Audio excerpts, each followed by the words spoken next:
Welcome to Kenton Teaches. Enjoy the video. In this video, I will explain how to play Voltorb Flip. To begin, you'll see a 5x5 grid of face-down cards.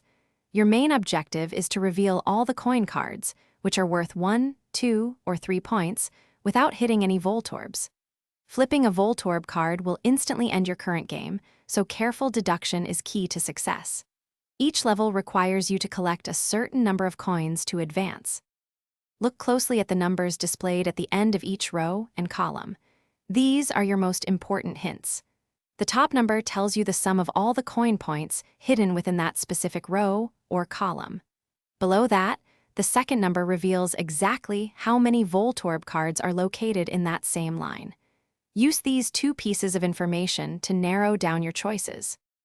To play strategically, first mark any squares you know contain Voltorbs with an X using the game's marking feature. If a row or column has a Voltorb count of 0, you can safely flip all cards in that line, as they must all be coin cards.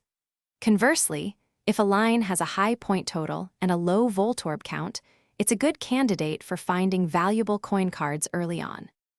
Once you successfully uncover all the coin cards in a level without hitting any Voltorbs, you win.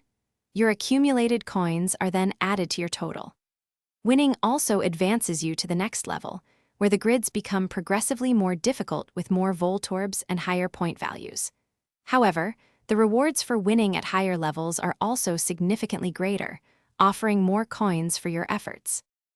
Thanks for watching. Please subscribe if this video was helpful.